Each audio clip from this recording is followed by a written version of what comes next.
Allah bu dünyada İmam Rıza Aleyhisselamın o səfalı qəbrinin ziyarətindən, qiyamət günü o həzrətin şəfaətindən bizi məhrum eləməsin inşallah. Təsəvvür eləyin ki, gətirirlər İmam Rızanı Mədinədən və elə yollarla aparırlar ki, hər yerdə də nəzarət edirlər bütün görüşlərinə.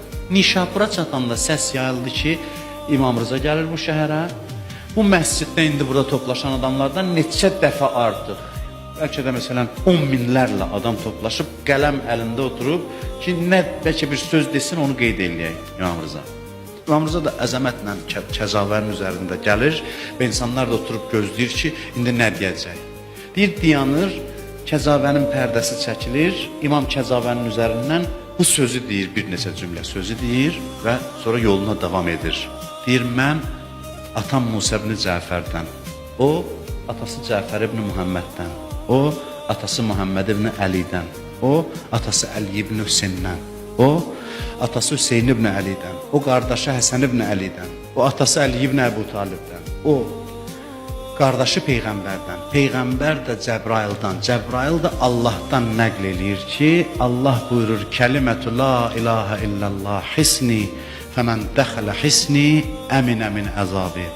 Allah deyir ki, la ilahə illallah kəlməsi mənim qalamdır, kim bu qalaya daxil olsa əzabımdan amandadır. Cəmaat baxır ki, elə bunu ki biz eşitmişdik, çox eşitmişdik. Biz dayanmışıq, qələm əlimizdəki ki, görək bu nə danışacaq, bu bunu dedi. Tohidin, elə Peyğəmbər dəvətə başlayanda dedi, qulu la ilahə illallah tuflihu, deyin la ilahə illallah nicat tapın. Dəvə biraz hərəkət elədi, gördülər, dayandı, dedi, bi şərtihə və şurutihə, amma onun şərtləri var və ənə min şurutihə və mən onun şərtlərindən biriyəm. Bunu dedi və yolunu davam elədi. Dedi ki, tohidin şərtləri var, Allaha getməyin şərtləri var, bunlardan biri də mənəm. Bunu dedi və getdi. Bu hədis kifayət qədər sadə, amma dolğun bir hədis idi. İnsanlara silsilətü zəhəb niyə deyirlər bu hədisə? Qızıl silsilə. Allaha gedən yolu, ipi anlatdı ki, hardan gedin. Bu asan məsələ deyildi. O cəmaat da orada toplaşmışdı. Onlar Əhl-i-Beyt məktəbinə aid deyildi çox. Onlar Əhl-i-Beyt məktəbinə aid adamlar deyildi.